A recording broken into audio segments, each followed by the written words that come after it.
C'est quoi le truc le plus what the fuck que tu as découvert en analysant des preuves numériques? Ici, c'était dans le cadre, on peut donner un petit contexte aussi, dans le cadre d'un dossier, un ancien, un ancien directeur, d'une entreprise, donc qui avait transféré des données, à travers, un tenant cloud, et ils se sont rendus compte qu'effectivement, il y avait eu une consommation quand même importante au niveau du réseau. Et donc là, ils ont un peu eu des doutes, et ils ont identifié la personne qui avait généré, oui, Heu, c'est ça qui était c'est à vrai. l'origine de cette extraction de données vers l'extérieur. Et donc ils ont fait appel à moi pour que je monte le dossier, et puis que j'analyse les logs, et que je mette en place, voilà, les tenants et aboutissants pour qu'à travers mon rapport, ils puissent, eux, exécuter, le licenciement, de Mmh. cette personne, et aussi les poursuites judiciaires. Il a, extrait des données, propres à l'entreprise. C'était des données quand même stratégiques. Ouais, donc c'est ça, en fait, il y a plusieurs contrôles ISO là-dedans. Il y Oui, a du DLP, Data Leakage Prevention, il y a le monitoring du cloud Microsoft, il y a NDA, qu'il est censé avoir signé dans son contrat, et à mon avis, on lui a rappelé au moment de sortir, mais de toute façon, c'était parti pour le tribunal. tout à fait. Il y a du monitoring, il y a justement le monitoring qui a permis de détecter une anomalie sans savoir que c'était ça. Ils ont vu un problème d'anomalie au niveau charge réseau, et puis c'est en creusant qu'ils ont dit tiens, c'est le même, ça vient de ce user-là. Et en creusant, c'est là qu'ils ont fait appel à toi, et toi tu as dit ok, mais voici le type de document qui a été exfiltré. Donc il y a vol de propriété intellectuelle, enfin il y a 5, 6 contrôles ISO. Tout à fait. Ça m'a permis aussi d'en même temps, dans un second temps, de faire des recommandations aussi, des bonnes pratiques, en matière de cybersécurité, et spécialement sur le tenant Microsoft, où j'avais décelé quand même qu'il y avait, des anomalies au niveau de la sécurité, et qu'il y avait certains, contrôles qui n'étaient pas activés, et donc il y avait moyen d'améliorer la posture cybersécurité euh, aussi de l'entreprise. Ouais, donc, en fait, beaucoup de choses sont tracées, et les employés et les fournisseurs aussi d'ailleurs ne sont pas forcément au courant, mais c'est de plus en plus important dans le monde dans lequel on vit aujourd'hui, avec toutes ces régulations. Je parle principalement pour l'Europe, parce qu'on est en Europe. Il y a en fait une sorte d'épée de Damoclès pour moi qui est au-dessus de la tête des dirigeants, que j'appelle le liability. Euh, et donc, lorsque vous rentrez, les amis, dans un système informatique, ou lorsque vous rentrez dans une entreprise, on peut pas faire tout ce qu'on veut. Et généralement, c'est l'entreprise qui gagne à ce moment-là si jamais vous faites des vols de données informatiques. Donc, ça t'est déjà arrivé tu bosses parfois du coup pour la défense, je parle pas de l'armée, mais une partie défenderesse, je vais dire, Oui, et de l'autre côté pour la justice, oui. hein, sous différentes missions.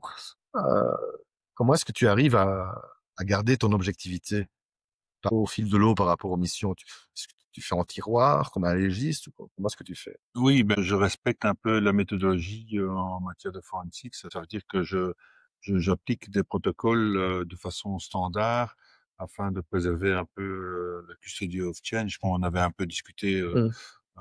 tout à l'heure, dans le cadre de ce podcast. Mais aussi, d'avoir cette rigueur, et d'expliquer aussi, à travers un rapport circonstancié. Mm. Je délivre la partie technique dans le rapport, et puis il y a un second document où je vulgarise de façon un peu plus simple, et ça, c'est vraiment à destination, par exemple, d'un magistrat, mais aussi, du client, ou voire, de son avocat. Mhm. Et est-ce qu'un incident technique, a priori un incident de sécurité informatique ou de sécurité de l'information, donc sûrement aussi un incident technique, est déjà arrivé jusqu'à devenir une affaire pénale? Et qu'est-ce qui a fait que ça a basculé vers du pénal au moment où tu as pris le dossier? C'était plutôt non pas l'expert judiciaire, mais tu étais l'expert technique. Et c'est devenu, ça a évolué vers quelque chose que tu as dû reporter face à un juge, ou que sais-je. Est-ce que tu as un incident technique comme ça qui... Oui, oui, effectivement, j'ai déjà eu à plusieurs reprises d'ailleurs, ce type d'événement, c'est-à-dire qu'on démontre un peu, soit avec, le client qui est victime, par exemple, d'un piratage informatique, où là je démontre, de façon très logique, le fil et avec les éléments que j'ai pu avoir, de mettre en évidence les éléments nécessaires et donc de pouvoir aussi, à travers mon rapport, qui soit un rapport technique, parce qu'ici on parle plutôt de la partie plus technique, Mhm.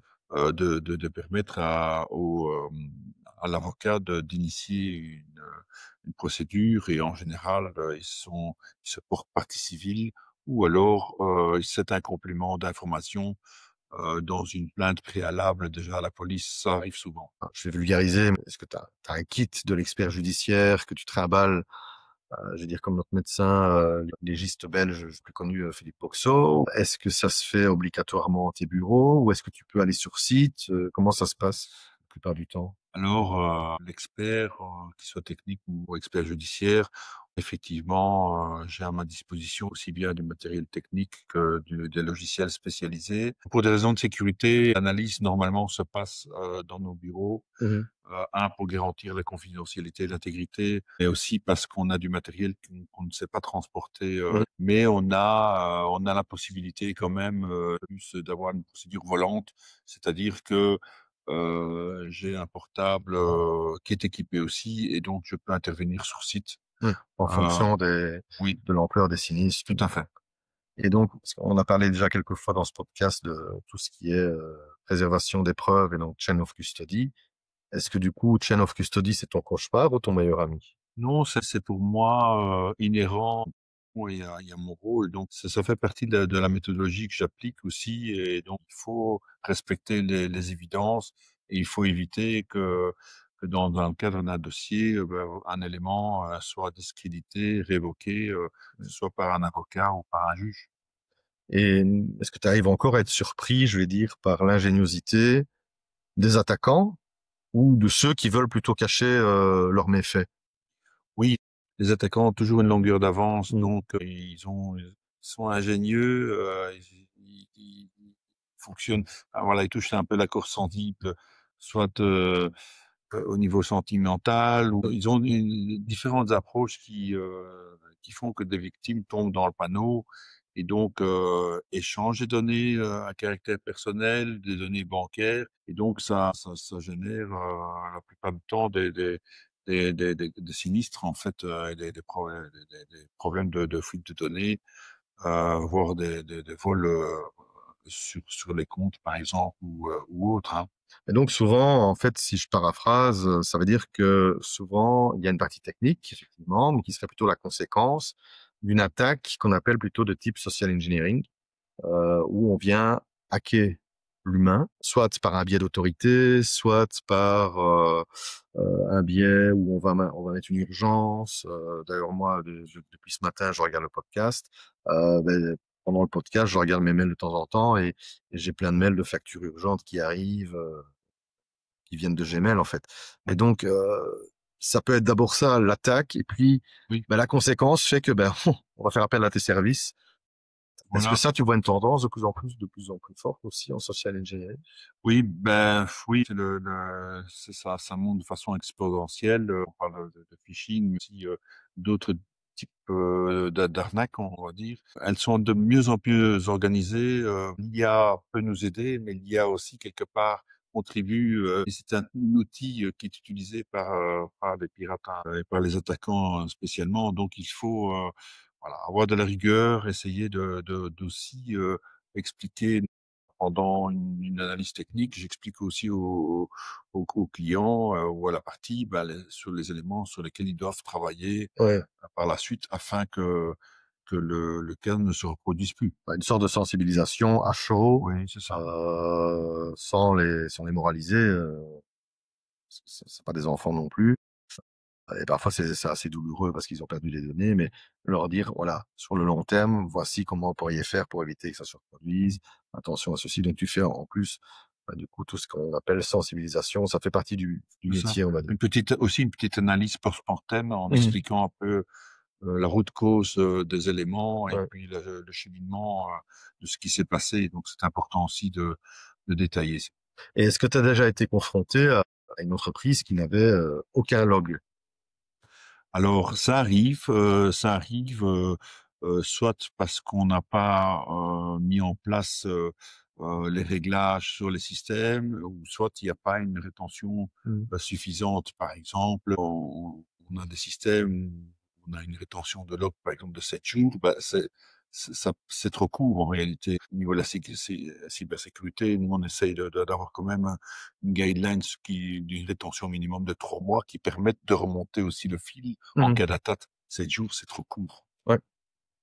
Et une fois l'enquête terminée, est-ce que les boîtes, ou les personnes, retiennent les leçons, ou est-ce que tu as déjà eu des clients, de très bons clients qui reviennent te voir, dire chaque année, j'exagère, mais... Alors, oui, non.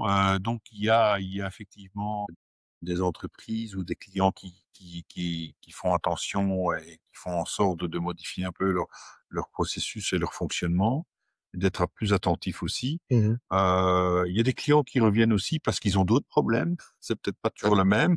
Ça aussi, parce qu'ils étaient contents, Bouche à voilà, oreille. du service. Et puis voilà, ils demandent de différentes assistances. Voilà. Ouais. Et puis il y a aussi tout simplement les entreprises qui n'ont pas compris, ou les personnes qui n'ont pas compris qu'il fallait qu'il fallait adapter certains comportements, ou faire ou réaliser certaines actions. Et à ce sujet, on parlait un peu de sensibilisation tout à l'heure. Quel est le truc le plus bête qui a mené à une catastrophe judiciaire?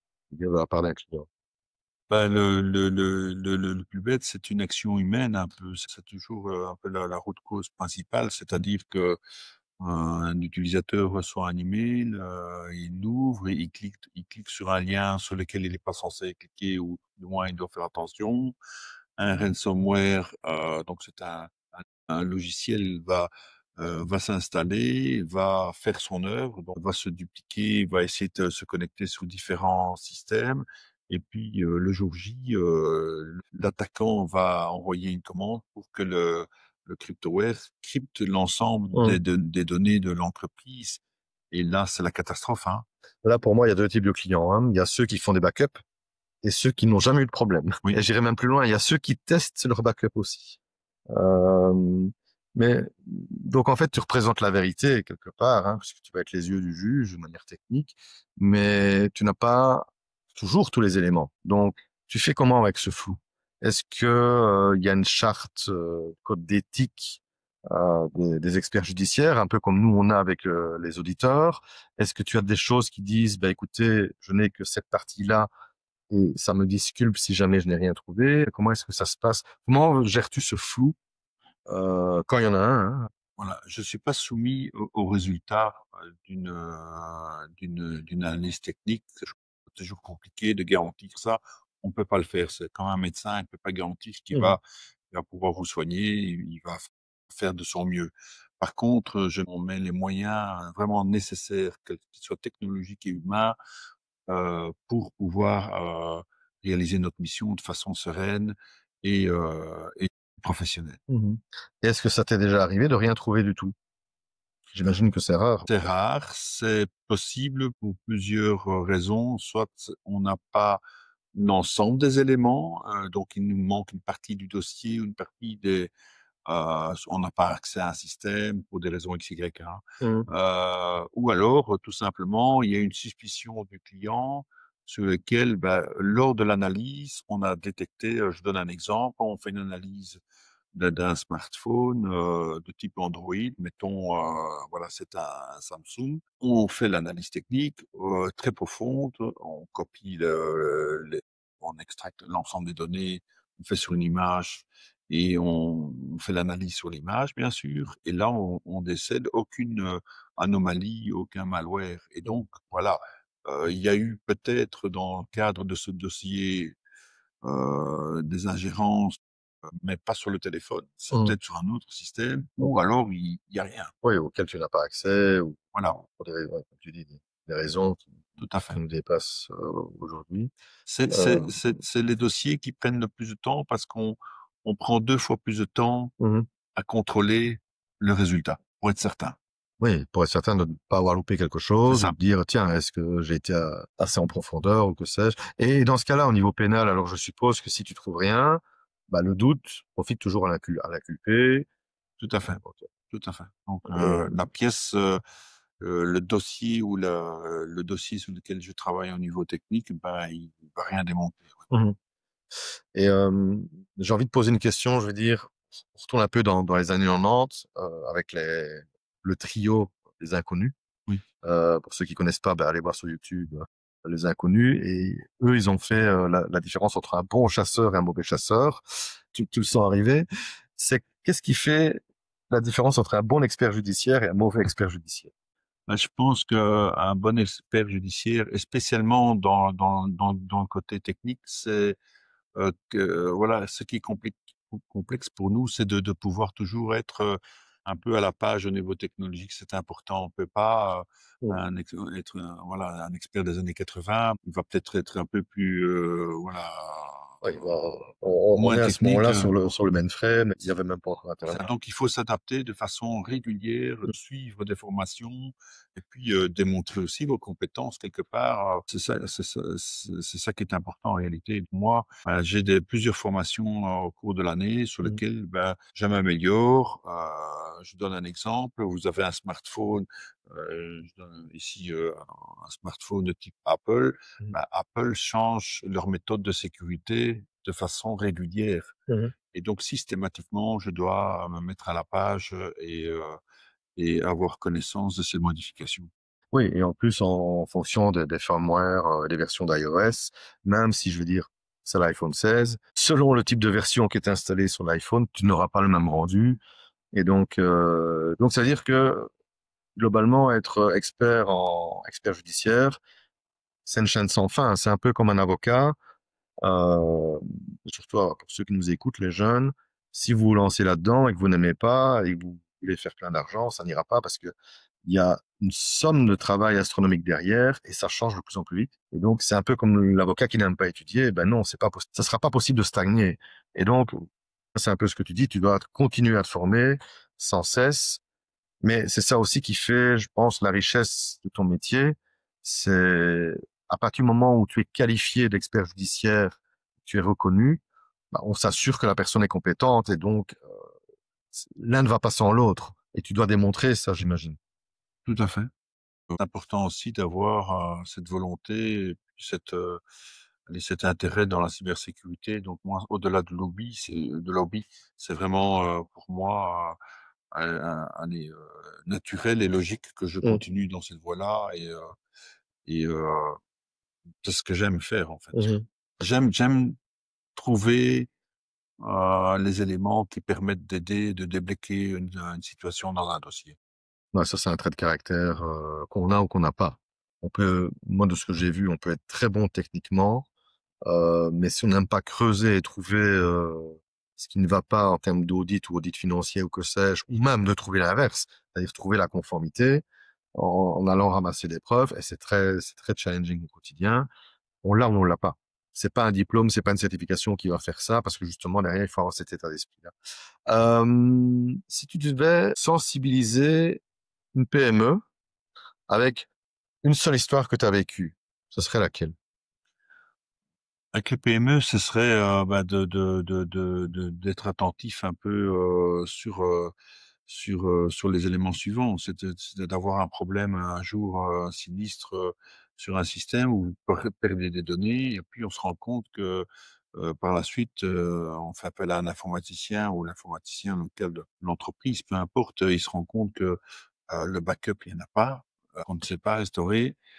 Là, c'est un gros souci, hein, parce que des données qu'on n'a pas backupées n'existent plus, en fait, Voilà. hein. Elles sont perdues à tout jamais. Et d'autant plus maintenant avec le cloud. Si à la limite on parle encore d'il y a quelques années avant le cloud, les données ne sont peut-être pas backupées, mais on a toujours moyen de faire du forensic et de récupérer. Dans certains cas de figure, j'ai eu le cas avec un client et on parlait encore de banque magnétique. Ça leur a coûté un bras pour les récupérer, juste que chaque bit sur la boîte magnétique, ils n'ont pas pu tout récupérer. Mais là, ça se fait même en laboratoire, complètement milieu hybride. Aujourd'hui, avec le cloud, s'il n'y a pas de backup, c'est pas GCP, c'est pas Azure, c'est pas Amazon qui va dire on le fait pour vous. Donc effectivement, et tiens, une erreur que tu vois tout le temps, je veux dire qui revient souvent et qui finit du coup, au tribunal, ce serait quoi? Si on devait retenir que ça. Bah, c'est des entreprises spécialement qui ne sécurisent pas correctement leur système et sur lequel il y a des fuites de données. Ah, il y a des contestations aussi euh, au niveau juridique avec le prestataire parce qu'on se rejette un peu la responsabilité. Dans certains cas, il n'y a même pas clairement de contrat défini entre les rôles et les obligations de l'un et de l'autre. Ça complexifie un peu la situation, On effectivement. se tape dans la main, tout va bien, et après, le jour où il y a un Voilà. litige, on verra. Faire attention quand on délègue, en fait. Ça, je pense que ça va être de plus en plus difficile pour les sociétés, notamment avec Dora, NIS2, où la chaîne de valeur, la supply chain doit être renforcée en termes de cybersécurité et en termes de continuité aussi. Il y a parfois des clients avec lesquels je travaille, pour lesquels j'ai travaillé dans le passé, qui oublient que un seul petit un seul petit API ou Application Program Interface met tout leur système à terre si jamais il est à l'arrêt ou parce qu'ils n'ont pas cette vision, cette cartographie, etc. Mais généralement, ce sont des clients un peu plus gros et donc ils apprennent à réagir.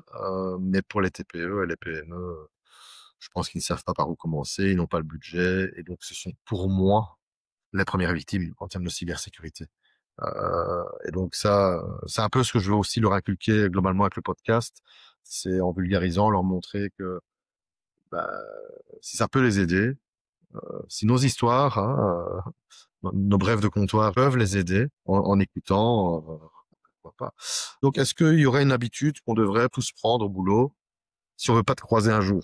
C'est-à-dire forensique ou devant un juge, devant un Oui, juge. d'appliquer les bonnes pratiques, c'est tout simplement Ouais. d'appliquer les bonnes pratiques, d'avoir une hygiène en matière de cybersécurité, de mettre en place des tests de phishing, un peu de Mm. sensibilisation au sein de l'entreprise, d'avoir une bonne gestion de ses mots de passe. Par exemple, au jour d'aujourd'hui, on a toujours, des personnes qui utilisent toujours le même mot de passe ou le même type de mot de passe, donc ça, c'est problématique. Mhm. Aujourd'hui, on a des outils qui permettent aussi de gérer ça ou de générer pour vous-même des mots de passe dans un coffre-fort sécurisé. Par exemple, Mhm. voilà, ça, il faut être attentif, d'activer l'authentification forte. C'est une recommandation déjà pour le NIS 2, Ouais. plus qu'une recommandation d'ailleurs. Et ça, c'est des bonnes pratiques aussi. Ce que je vois souvent aussi, c'est des piratages de comptes, que ce soit Gmail et donc là, il faut faire attention sur les réseaux sociaux aussi, par exemple. Ouais. Et est-ce que tu as une anecdote, que ça soit expert judiciaire ou en tant que DPO ou ISO? Oui, j'ai une anecdote. Mais c'était plutôt dans le rôle du DPO où on a été confronté à un moment donné à voilà une fuite de données, et de données spécialement à caractère personnel, où on s'est rendu compte de la complexité hein, de la procédure aussi, surtout quand il y a des sous-traitants. Donc c'est pas toujours facile. On a un temps très limité, on a 72 heures pour quand même avoir l'ensemble des informations. Donc on essaye aussi bien que possible de fournir toutes les informations, sachant que le formulaire est assez long de l'APD. Et donc là, ça peut être un peu complexe, un peu plus stressant. On a un temps déterminé pour agir. Et donc il faut tout laisser tomber pour réaliser cette action et, euh, et réaliser cette notification. Après ça, il faut faire l'investigation, oui, effectivement, Mhm. quelle est la route cause de l'incident, les rôles et responsabilités, et puis des recommandations qu'on doit faire pour la suite, et si ça se trouve, un plan d'action. Ok, et avec tout ça, tu as encore le temps d'installer des antivirus, des EDR, MDR, XDR en 2025 pour les clients? Oui, hein, je ne travaille pas tout seul non plus, j'ai une équipe. Mhm. C'est aussi important pour moi de continuer dans cet aspect technique aussi, parce que si on est expert, on doit comprendre comment les systèmes fonctionnent. Donc pour Ouais, moi, comment ils ça a du évoluent, ouais. sens. Ouais, Mhm. Mhm. Et au moins, bah, du coup, tu restes à la page parce que tout à fait. tu vois comment des attaques chez un client pourraient se produire là où tu n'es pas expert judiciaire. Et donc, derrière, après, tu peux tester dans ton lab et dire, OK, ça fait comme ça, je vais resensibiliser mes clients. Et donc, je vais me former là-dessus parce qu'on n'a pas très bien compris. Enfin, donc, c'est non-stop, en fait. Tout à fait. Tu fais du SOC également. Est-ce que c'est quoi le profil des clients aujourd'hui, hormis les très gros, Commence qui viennent prendre un SOC? Ouais. On commence à avoir des entreprises qui sont dans un secteur un peu plus particulier et on a aussi, de plus en plus, les pouvoirs locaux, que ce soit des CPS ou voire Mhm. même des communes qui veulent s'organiser, et qui peut pourquoi? Parce qu'elles ne maîtrisent pas, ce type de service et Mhm. que donc, ils demandent une compétence spécifique Mhm. à ce qu'on peut leur donner, effectivement. Ok.